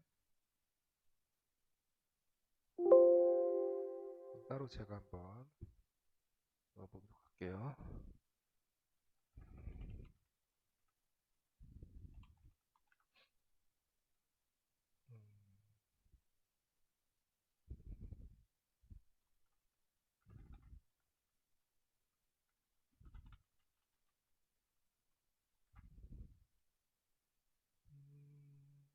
음, 안 들어가시네.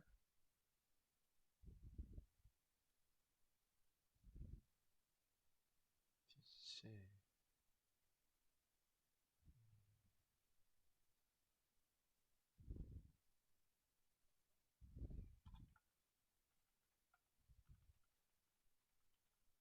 생물자원센터. 잠시만요.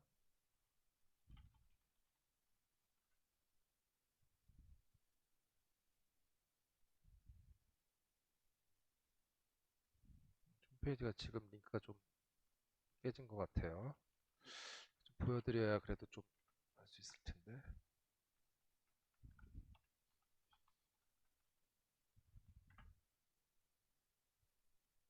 여기 있네요. 자, 이렇게 생명공학연구원에서 이렇게 홈페이지가 있어요.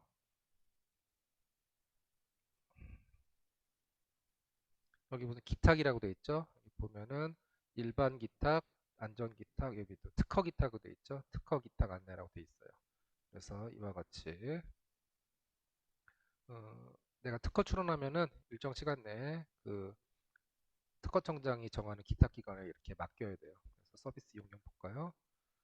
비교적 비싸네요. 한 100만 원 가까이 하네요. 이런 식으로 해서 어, 돈이 좀 많이 드는데 이건 뭐 어쩔 수 없는 게 이 미생물을 보관하려면은 최대 20년까지 보관하려면은 좀그 환경을 맞춰줘야 하기 때문에 돈이 많이 들어가겠지. 자, 이렇게 되고 그 다음에 제3자가 이 미생물을 우리가 분양받을 수가 있어요. 분양이 돼 있죠. 특허 분양 안내로 돼 있죠. 이렇게 분양을 하면은 1년 6개월이 지나서 이제 특허 미생물이 이제 누구나 받아볼 수 있게 공개된 경우에는 이렇게 분양 절차가 나와 있어요. 이렇게 기탁. 내가 실제 여러분들이 다른 사람이 특허 출원한 미생물도 받아보고 연구해 볼 수가 있겠죠. 서비스 이용료 세상에 공짜는 없지. 그래서 보니까 한 10만 원, 15만 원 정도 드네요. 그래서 결제 및 배송 이렇게 돼 있는데 나 그래서 배송을 되게 특이한 걸로 배송 굉장히 뭐 특별한 걸로 배송해 줄 줄 알았거든요. 우체국 택배로 들어오네요. 이렇게 우리 봤어요. 그래서 여러분들이 만약에 이런 거 있어요. 미생물 같은 경우 어, 어떤 A라는 회사에서 특정 미생물을 뭐 산업적으로 먹으면은 소화가 잘 되게 유산균 같은 거 이런 식으로 해서 특허를 출원했어. 근데 내가 시간이 지나서 그 미생물을 받아서 연구를 해보니까 뭐 그럴 리는 없겠지만 피부에 바르니까 피부가 되게 부드러워지더라. 뭐 피부 뭐 그 노화 작용을 억제하더라. 이런 걸 찾아내면 또 그 똑같은 미생물로 특허를 받을 수가 있어요. 사용 목적이 다르기 때문에 산업적으로. 그래서 이런 것들이 있다라고 미생물 발명 알아놓으시면 될 것 같아요. 그럼 실제 한번 우리 미생물 발명 사례를 보도록 할까요? 요거는 광고를 보도록 할게요. 광고. 일동제약의 후디스케어라는 그 유산균 음료인데 한번 보도록 합시다. 오빠! 아저씨? 오빠! 아저씨? 오빠가 되고 싶다면 이런 광고가 있네요. 위케어, 장케어, 활력케어, 케어, 케어, 케어! 내 몸을 바꾸는 슈퍼 발효유 후디스케어. 내 오빠를 지켜줘. 자, 여기서 내 오빠를 지켜주는 게 저는 뭘 봤냐? 이게 저도 약간 산업 뭐지? 직업병 같은 건데 이 광고를 보면 전 이걸 봤어요. 여기 보시면은 이 후디스케 일동제약 보시면은 윤진희 씨가 광고한 건데 보면은 특허 유산균 IDCC 9203이 나와 있죠. 그 다음에 보시면은 특허 유산균 IDCC 3201 이렇게 들어있어요. 자, 한번 실제 특허를 보도록 합시다. 자, 보시면은 요 특허 두 건이에요. 그래서 아까 광고 보시면 바와 같이 헬리코박터 필로리 활성 억제 능을 갖는 락토바실루스 람노서스 IDCC 3201 균주라고 돼 있죠. 아까 우리 광고에 봤던 거죠. 그 다음에 이 오른쪽에 보시면은 장내 유해세균 억제 능을 갖는 락토바실러스 존소노이 IDCC 9203 이것도 아까 광고에 나왔던 거죠.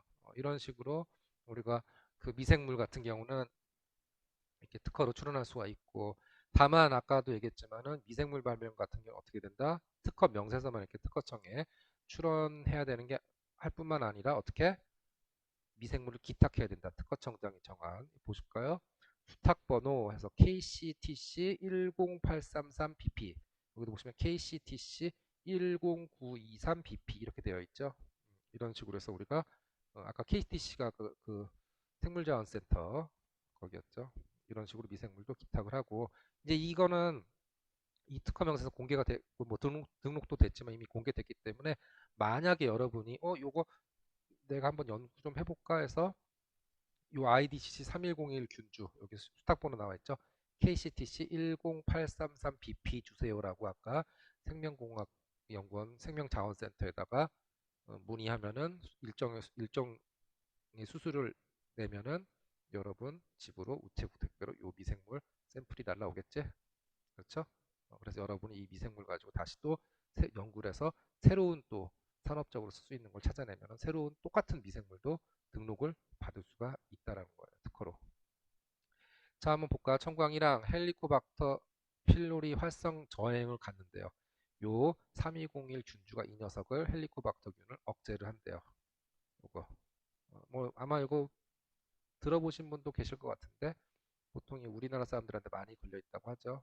그 위궤양 같은 걸 일으키는 특히나 우리나라 사람들이 많은 이유가 지금은 이제 별로 없는데 옛날에 보시면 국 같은 거, 찌개 같은 거 같이 막 숟가락도 퍼먹잖아. 그러면서 좀 많이 웃는다고 하더라고요. 사실 위생적으로는 개인 식기로 덜어서 먹는 게 좋긴 해요. 자, 이런 식으로 해서 특허를 받았고 장내 유해세균 억제능을 갖는데요. 여기서 지금 나오진 않았는데 이 특허 명세 읽어보면은 살모넬라균이라고 해서 식중독을 일으키는 것들이 있어요. 그런 것들을 요 9203이라는 요 균주가 유산균이 일정 부분 억제해 준대요. 그래서 이 광고를 봤을 때 요 특허 명세서를 보면은 제가 물론 이 요구르트 유산균 음료를 홍보하는 건 아니지만은 영업사원은 아니지만은 이걸 마시면은 위궤양과 그 다음에 식중독균을 일부 억제해 줄 수 있다라고 우리가 특허 명세서 봤을 때는 이렇게 해석이 가능하겠죠. 이런 식으로 우리가 미생물 발명도 한번 봤어요. 자, 우리가 이렇게 해서 발명의 종류, 물건의 발명, 방법의 발명 크게 있고, 그 다음에 예외적으로도 영업 방법 발명도 특허가 될 수 있고, 미생물 발명도 특허가 될 수 있는데, 다만 미생물 발명의 경우 미생물은 특허청장이 정하는 특허청장이 정한 기탁기관에 기탁을 해야 된다. 명세서도 제출해야 되지만은 이건 좀 알아두시면 될 것 같아요. 자, 이렇게 설명을 드렸어요. 자, 그 다음에 좀 여기까지 발명의 종류 봤고, 요거는 좀 그 특허 한번 이거 보도록 합시다. 표준 특허 한번 보도록 합시다. 자, 표준 특허는 우리가 그 뭐 SEP라고 정확히 말하면 표준 필수 특허 SEP라고 하는데 기술 표준 우리가 표준 특허를 보기 전에 기술 표준을 알아야겠죠. 기술 표준이 뭐지? 제품을 만들기 위한 공통적인 약속이에요. 그래서 국가 표준도 있고 지역 표준도 있고 국제 표준이 있죠. 스탠다드 국제 표준. 자, 표준이 있어요. 자, 여러분 뭐 국가 표준 같은 건 뭘까요? 우리나라 내에서 표준이 뭐가 있을까요? 우리나라는 현재 전기 같은 경우는 어떻게 되죠? 220V를 쓰고 있죠. 특별한 가정용 전기, 뭐 산업용 전기 대부분 220V를 쓰고 있죠. 220V, 220V를 쓰고 있고, 그 다음에 일본이 110V 쓰든가 미국인가? 그리고 뭐 다른 나라 같은 110V 쓰는 데도 있죠. 이렇게. 그리고 이제 콘센트가 이렇게 해서 우리나라 뭐 그림 이렇게 뭐 돼지코라고 하는데 이렇게 콘센트 있죠. 이렇게 쓰는 데도 있고 어떤 데는 이게 좀 달라요. 그래서 여행 요즘에 뭐 여행 뭐 코로나 때문에 많이 못 가는데 뭐 여행 좋아하시는 분들은 이 그 국가별로 이게 코드가 다르기 때문에 이 소켓 같은 게 있어서 갖고 다니시는 분도 많이 계셨죠. 이런 것들이 바로 국가 표준이에요.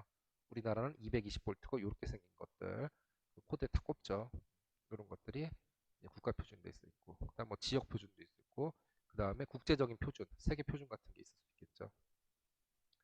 자, 근데 이런 표준이 우리는 사실 그냥 살고 있지만은 우리는 사실 엄밀히 말하면은 표준 속에서 살고 있어요. 여기 보시면은 여러분들 그 종이 크기 있죠? 그래서 종이 크기가 뭐 가로 몇 cm 모르겠네. 이런 종이 있잖아요. 이런 종이 가로 한 20, 한 2cm, 세로가 한 20cm. 이런 종이, 이런 정도 크기. 이런 종이를 여러분 저기 문구점 가서 사장님 저기 그 좀 가로 20 몇 cm, 세로 몇 cm 종이 주세요. 이렇게 안 하죠? 뭐 달라고 하죠? A4 용지 주세요. 이렇게 하잖아. 이것도 다 표준이에요. 어, 종이 규격에 대한 표준. 그래서 A하고 B 시리즈가 있죠. 그래서 A4인데 요 두 개가 붙여놓으면은 A3, 그다음에 이렇게 되면 A2, 뭐 A1 이렇게 되겠죠. A0까지. B 시리즈 있고 그렇게 돼요. 그거는 종이 크기는 여기 국제표준위원회에서 ISO에서 정한 표준이에요. 그래서 우리가 표준을 쓰게 되면 상당히 편하죠. 그래서 A4 용지 주세요, 뭐 A3 주세요 이런 식으로, B5 종이 주세요 이렇게. 그 다음에 ITU는 이제 그 유엔 산하의 그 국제 전기 전화 관련해서 유무선 통화 관련된 거. ETSI는 뭐 유럽 표준위원회 이런 등등등 많아요. 그건 뭐 따로 외울 필요는 없고. 자, 그럼 표준 필수 특허는 뭐냐? 표준 특허는 뭐냐? 그래서 이런 표준화 기구에서 제정한 표준 규격에 포함되어 있는 특허예요. 그래서 표준 규격에 해당 특허의 청구항이 포함되어 있는 특허. 그래서 표준 기술을 구현하게 반드시 시대되는 특허는 이제 표준, 그러니까 필수 특허 SEP라 불러요.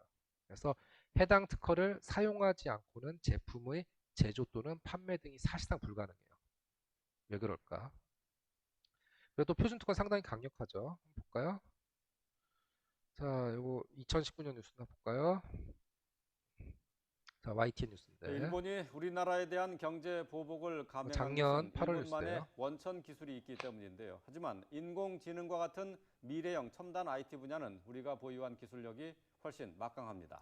우리 정부가 절대 좌시하지 않겠다고 천명한 배경이기도 합니다. 김현우 기자가 짚어드립니다. 아이스하키 경기가 펼쳐집니다. 헬멧에 달린 고화질 카메라가 선수의 시선에서 영상을 실시간으로 전송하고 이 영상은 5G 망을 타고 가상현실 기기를 통해 초고화질로 곧바로 재생됩니다. 여기에 숨어있는 통신 표준 필수 특허는 다름 아닌 국내 통신사가 보유하고 있습니다.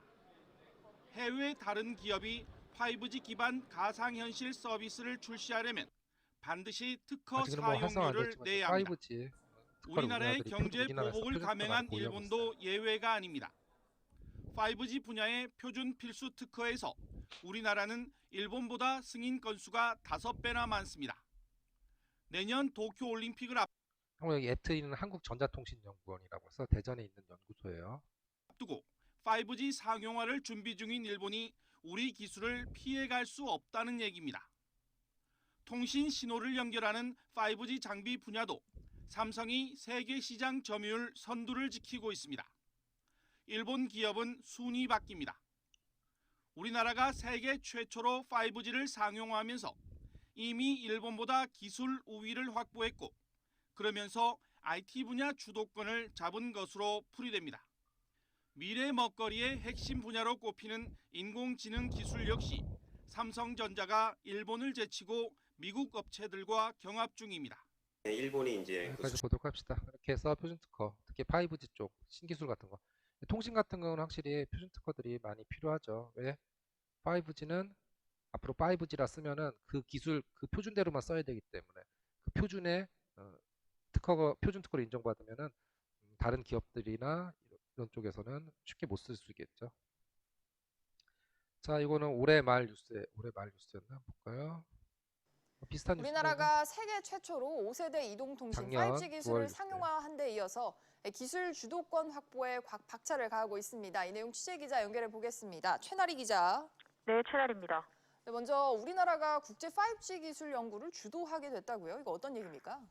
네, 과학기술정보통신부는 우리가 5G 응용 서비스 기술 표준화를 위해 제안한 연구 의제를 국제전기통신연합이 채택했다고 오늘 밝혔습니다. 이번에 제안한 연구는 5G 버티컬 연구로 불리는데요. 5G 기술을 활용해 다양한 산업 영역별로 특화된 응용 서비스를 제공하기 위해 하게 됐습니다. 이렇게.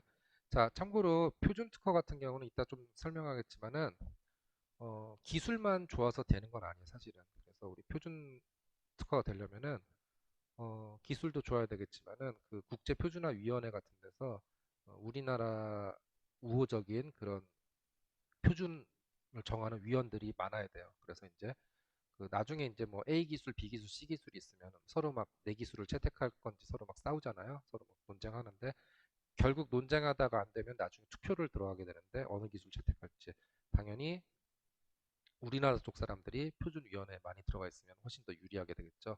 그래서 이렇게 사실 표준 특허를 확보하기 위해서는 기술도 줘야 되지만 어느 정도 국제적으로 많이 활동도 많이 해야 돼요. 그래서 상당히 중요하다. 여러분. 자, 그러면은 볼까요? 자, 표준 특허. 자, 우리 표준 특허 중요성 한번 설명해 볼게요. 자, 예를 들어서 우리가 그 표준 특허 이런 게 혹시 이거 아세요, 여러분들? IEEE 이렇게 하면 잘 모르시죠? I하고 EEE인데 보통 편의상 IEEE라고 부르는데 이게 국제 전기전자공학회예요. 여기서 802.11이라는 표준이 있어요. 물론 뒤에 버전이 좀 바뀌는 A, B, C, D 뭐 지금 몇 가지가 G인가 뭐 가는데 이 표준이 있는데 이렇게 하면 여러분 잘 모르시죠? 이 표준이 IEEE 802.11 표준인데 이게 무슨 표준? 여러분은 그 이렇게 쓰면 잘 모르고 이렇게 써야 하실 텐데 와이파이 표준이에요. 이게 여러분 다 아시죠? 와이파이. 자, 이 와이파이는 표준이에요. 그래서 여러분 와이파이 되면은 여러분 핸드폰이 뭐 LG 거든 삼성 거든 뭐 애플 거든 간에 이 와이파이가 다 똑같이 지원되죠. 그리고 우리나라뿐만 아니라 미국에서도 일본에서 다 와이파이 뭐 패스워드 비밀번호 안 걸려 있는 공공 와이파이 같은 거 누구나 쓸 수 있죠. 왜 그 이유가 뭐예요? 이 와이파이는 표준이에요. 그래서 앞으로 와이파이라 부르려면 무조건 IEEE 802.11 표준을 무조건 따라라 이렇게 정해놓은 거예요. 그래서 이 표준 문서 보면은 뭐 주파수 대역은 얼마를 해야 되고 그다음 채널은 어떻게 해야 되고 그다음에 뭐 암호화는 어떻게 해야 되고 뭐 다 정의가 몇백 장짜리 문서 물론 영어로 되어 있겠지. 다 정의가 되어 있어요. 그래서 이걸 똑같이 써야 돼요. 아시겠지? 그래서 이렇게 돼야 되고 그럼 표준 특허가 뭐냐? 요런 기술을 정해놨는데 이 안에 내 특허가 들어있는 걸 바로 표준 특허라고 해요. 자, 표준을 만들 때는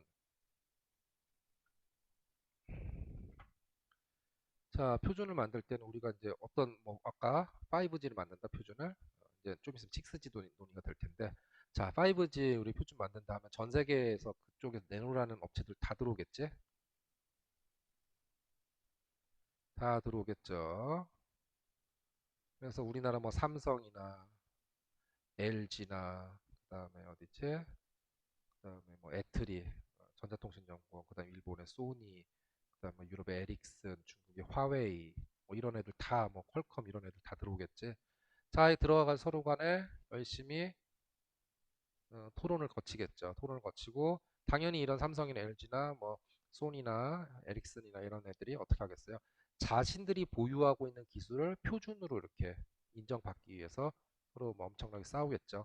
그리고 나중에 표준을 인정받았어요. 해당 특허를, 해당 기술이. 그러면 해당 기술에 삼성이 보유하고 있는 특허들이 있겠죠.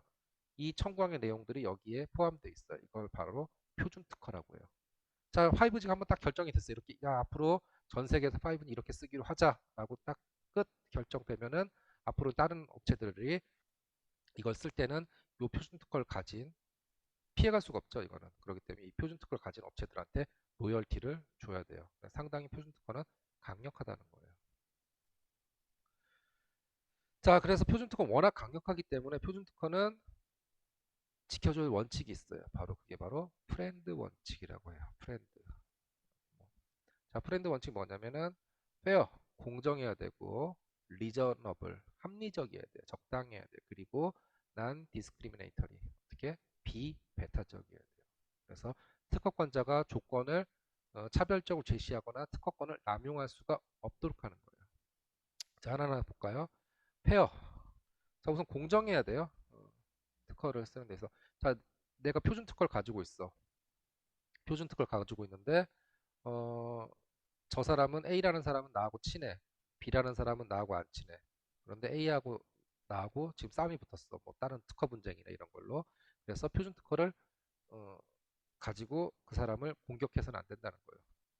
물론 로열티는 받을 수 있으나 그 표준 특허를 가지고 야, 너 쓰지 마 이렇게 할 수가 없다는 거예요. 이 표준 특허를 가지고 상대방을 특허권 남용할 수가 없다. 이렇게 표준 특허 정했고, 그 다음에 리저너블 해야 돼요. 리저너블. 이게 무슨 말이냐? 합리적인 가격을 줘야 돼요. 자, 표준 특허가 있어요. 내가 표준 특허를 가지고 있는데 표준 특허가 누가 봐도 이 표준 특허의 로열티가 1달러 정도면 충분할 것 같아. 근데 내가 표준 특허 이거 너희들이 피해갈 수 없겠지 해서 1달러가 아니라 10달러, 100달러 엄청난 폭리를 취해요. 이것도 프렌드 원칙을 지키지 않은 거죠. 그 다음 비차별적이어야 돼요. 난 디스크리미네이터리, 비차별적이어야 된다. 그래서 A, B, C라는 회사가 있는데 A라는 회사, B라는 회사는 나하고 친해. 그래서 너희는 1달러만 내고 써. C는 나하고 안 친하지, 너 예전에 나하고 안 좋은 감정이 있으니까 너는 1000달러는 내고 쓰든가 아니면은 억울한 뭐 기분 나쁨 쓰지 마, 이런 식으로 차별적으로 해서는 안 된다는 거예요. 표준 특허는 인정해 주는 대신에 너희들은 이 프렌드 원칙을 반드시 지켜라. 그래서 합리적으로 공정하게 로열티를 받는 수준으로 끝나야지, 이거를 누구는 친하다고 싸게 해주고 누구는 안 친하다고 비싸게 해주거나 못 쓰게 하거나 이 표준 특허를 가지고 뭔가 특허권 남용할 수 없도록 하는 게 바로 프렌드 원칙이에요. 이 프렌드 원칙을 지키지 않을 거면 표준 특허로 신청하면 안 되겠죠. 자, 근데 문제는 그 모 기업도 아니지. 퀄컴이라는 회사가 이 표준 특허를 가지고 장난을 쳐가지고 2016년, 2017년, 2016년 말이었는데 공정위에서 너네 특허권 갑질했다. 그래서 퀄컴에 대해서 과징금 1조 원을 내렸어요. 우리나라 공정위가. 한번 볼까요? 뉴스 한번 보도록 합시다. 퀄컴이란 미국 회사가 있습니다. 스마트폰을 만들 때 필수적인 특허들을 많이 갖고 있는데 이 특허를 가지고 전자회사들한테 갑질을 했다고 정부가 과징금으로 사상 최대인 1조 원을 물렸습니다. 정혜진 기자입니다.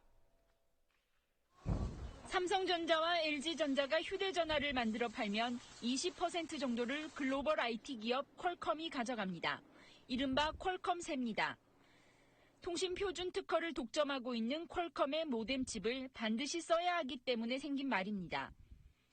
퀄컴이 국내 업체들로부터 이렇게 걷어가는 돈이 매년 1조 5천억 원에 달합니다.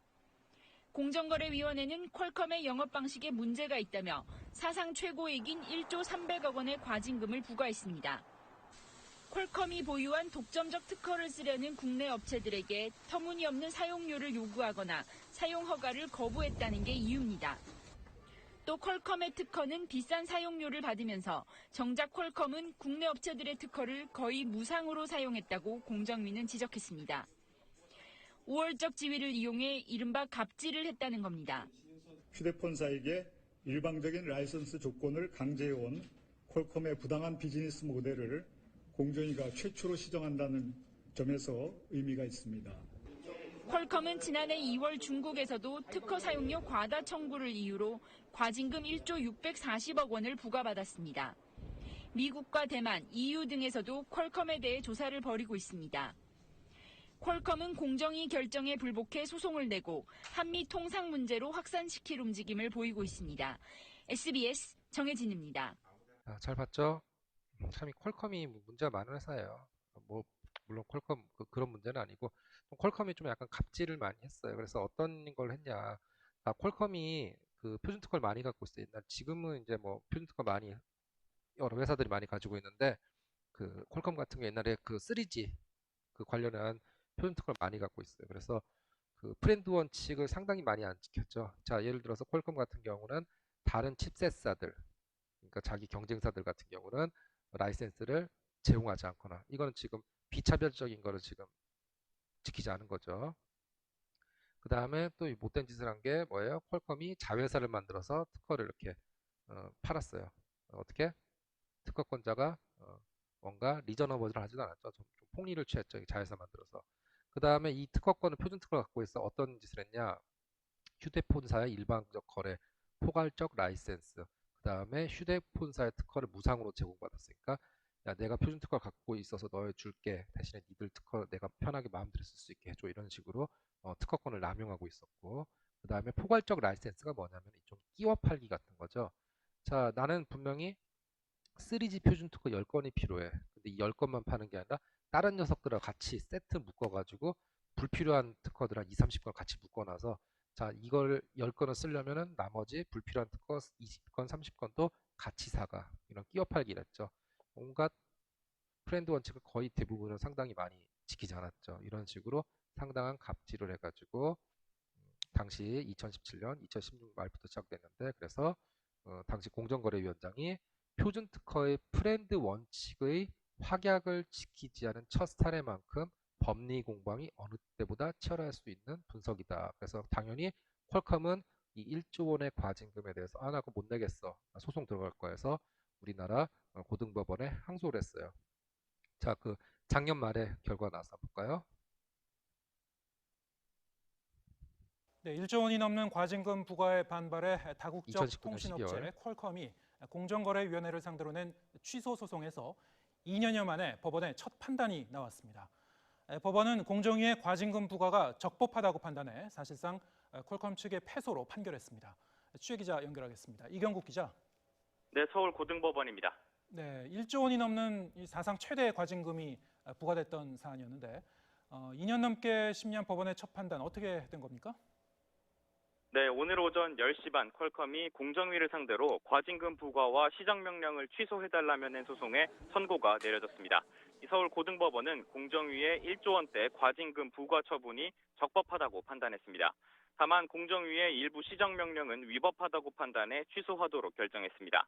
자, 오늘 선고는 지난 조사들의 부당한 거래를 강요했다고 판단해 1조 3사가 칩셋을 사지 않으면 특허권 사용을 못하게 하는 등 우월적인 지위를 남용했다고 주장했습니다. 반면 퀄컴은 상업 활동을 방해했다는 핵심적인 요건이 충족되지 그래서 퀄컴 같은 당연히 가만히 안 있겠죠. 않는다며 모뎀 칩셋이 차별 없이 기술을 제공하는 프렌드 확약의 대상이 아니다. 이런 식으로 항변했는데 받아들였지 않았죠. 우리 프렌드 원칙. 제공하도록 한 이른바 프렌드 확약의 적용 대상도 아니라고 반박해왔습니다. 하지만 결국 법원은 오랜 심리 끝에 공정위 측의 손을 들어줬습니다. 판결에 대해 퀄컴 측이 상고할 가능성이 큰 만큼 최종 판단은 결국 대법원에서 내려질 것으로 보입니다. 또 아니의 손을 들어줬습니다. 이 결정은 우선 고등법원에서는 그 공정거래위원회에 손을 들어줬죠. 대법원에 상고하면 이것도 아마 2022년, 2, 3년 후에나 결과 나올 것 같아요. 그래서 아마 여러분들 요거는 현재 진행형이니까 나중에 혹시라도 뉴스 보시면은 몇 년 후에 2, 3년 후에 아마 대법원 결과 나올 것 같은데 그때 요런 내용이다라고 알아두시면 될 거예요. 그래서 퀄컴이 표준 특허를 가지고 좀 속된 말로 장난질을 쳤다. 브랜드 원칙 지키지 않았다. 이렇게 알아두시면 될 것 같아요. 자, 이런 식으로 설명을 드렸고요. 그 다음에 삼성하고 애플 특허 소송도 있는데 요거는 뭐 다음 시간에 할까요? 요거까지만 할까? 요거까지만 하도록 합시다. 요거는 그냥 재밌는 사례인데 지금은 사실 거의 이제 삼성과 애플 특허 소송 거의 끝나갔죠. 자, 우선 삼성 간단히 설명드리면은 애플 한참 특허 분쟁 많이 있었죠. 예전에 제가 그 2주차인가 그 수업 때도 그 개그 콘서트 뭐 그 이기적인 특허소라고 있었죠. 그것도 사실 이 분쟁 때문에 생긴 건데 삼성하고 애플하고 이렇게 특허 분쟁인데 처음에 우리가 이제 누가 먼저 공격했죠. 뭐 이렇게 좀 수업 때 적합하지 않지만 좀 이게 약간 비속어로 전문 용어로 선빵이라고 하죠. 수업 때 사실 쓰면 안 되지만 자 먼저 애플이 삼성 공격했어요. 그래서 애플이 삼성을 공격한 게 예전에 수업 봤던 디자인 특허, 뭐 둥근 모서리 디자인 특허, 그다음 멀티터치나 등등등등 몇 가지 한 7, 8건 정도 공격했어요. 삼성은 좀 당황한 거예요. 어잉? 뭐지? 왜? 사실 삼성 같은 경우는 애플하고 경쟁이기도 하지만은 어떻게 보면 협력 관계이기도 해요. 삼성 같은 경우는 삼성전자 같은 경우는 하나의 엄밀히만 하나의 회사가 아니죠. 이쪽에 보면은 사업부가 여러 개죠. 그다음에 우선은 스마트폰 같은 무선기기 무선 사업부가 있고 그다음에 그 메모리 같은 걸 만드는 반도체 사업부가 있고 뭐 그다음에 가전 사업부가 있고 뭐 등등등 많죠. 사실 무선 사업부 같은 경우는 삼성하고 애플은 서로가 경쟁 관계죠. 경쟁 관계지만 사실 또 그렇지도 않아요. 반도체 지금은 아니지만 반도체 같은 경우는 삼성이 애플에 그 플래시 메모리 같은 것들 메모리 같은 걸 많이 납품했었어요. 그래가지고 삼성은 으잉 하고 당황했어요. 왜 우리 공격했지? 이런 식으로. 자, 근데 문제는 삼성이 가만히 있으면 안 되겠죠. 원래 계속 당연히 공격 들어온 거 당연히 이렇게 디펜스 방어를 해야겠지. 근데 방어만 하면 이길 수가 없어요. 왜? 애플이 이것만 공격하는 게 나중에 또 2차, 3차, 4차 계속 공격 들어오겠죠. 당연히 어떻게 했어요? 최선의 방어는 공격이죠. 그래서 삼성이 뭘로 공격했다? 당장 공격을 당했으니까 공격할 무기가 생각이 안 나잖아. 그래서 어떻게 했다? 삼성이 뜬금없이 3G 관련 표준 특허로 공격을 했어요. 표준 특허. 애플은 이 표준 특허를 왜 공격했지? 이게 이 뭐지? 애플은 이 표준 특허 공격이 되나? 막 분석한 거. 그래서 실제 따지고 보면 애플이 침해한 것도 아니었어요. 정확히 말하면 애플이 어떤 칩 회사한테 뭐 칩을 납품 받았는데 이거를 이제 요거에 이제 표준 특허 들어가 있다 해서 좀 약간 삼성이 억지 비슷하게 좀 썼어요. 근데 애플 같은 경우는 뭐지? 왜 이런 공격이 막 서로 애플 안에서도 특허팀이 있겠죠. 특허팀이 뭐 검토해보고 하겠지. 이렇게 했어요. 자, 삼성은 근데 아까 우리 앞에서 봤지만 3G 표준 특허는 우리가 원래 이런 남용해서는 안 되죠. 어떤 상대방 로열티는 받을 수 있지만은 이걸 가지고 상대방을 뭐 판매 금지 같은 거 못하죠. 사실 이 당시 삼성하고 애플하고 싸우는 게 뭐 서로 돈 몇 조 뜯으려고 하는 싸움이 아니었죠. 서로 판매 금지 거는 거예요. 판매 금지. 삼성이 애플한테 하는 건 판금 거는 판매 금지. 이거를 목적으로 한 거예요. 삼성은 당연히 애플한테 이 표준 특허를 공격하면은 로열티는 어느 정도 받을 수 있겠지. 근데 이걸로 판매 금지를 해달라고 이런 식으로 막 약간 억지를 쓴 거야. 근데 삼성이 몰랐을까? 우리도 아는데 브랜드 원칙. 브랜드 원칙 알잖아. 로열티는 받을 수 있죠. 표준 특허로. 이걸 가지고 상대방 판매 금지 걸 수 없다는 거 다 알고 있죠. 삼성이 왜 이런 짓을 했을까? 우리도 알고 있는 거. 어떻게 했을까? 일종의 제 생각에는 시간 벌기.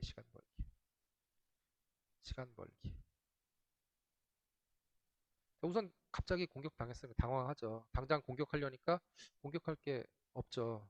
뭐 검토할 것도 많고. 그래 우선은 그걸 툭 던져놓고 어떻게 특허팀에서 낚인 거죠. 이 뭐지 하면서 계속 특허팀을 바쁘게 만든 거죠. 왜 얘를 바쁘게 안 만들면 계속 2차, 3차, 4차 공격 들어오니까 어쨌든 삼성은 이걸로 시간 벌고 자 우리가 예전에 봤지만 우리도 미국이한 특허 한 9만 건, 10만 건이 있는데 우리 특허 중에서 한번 애플 얘네들이 특허 침해할 만한 한번 찾아볼까 해가 찾아가지고 나중에 MP3 관련된 특허 몇몇 특허 찾아가지고 나중에 시간을 벌고 요 비표준 특허로 같이 맞대응을 했어요. 원래 특허 분쟁은 방어만 하면 이길 수가 없어요.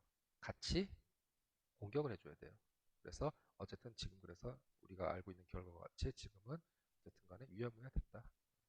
물론 애플이나 삼성이나 서로 뭐 제가 봤을 때는 크게 뭐 잃을 건 없는 싸움이었어요. 애플 같은 경우는 이렇게 삼성을 견제하는 차원을 공격했고 삼성도 나름대로 애플 특허 분쟁에 방어하면서 어떻게 보면은 안드로이드계의 선두주자가 됐죠.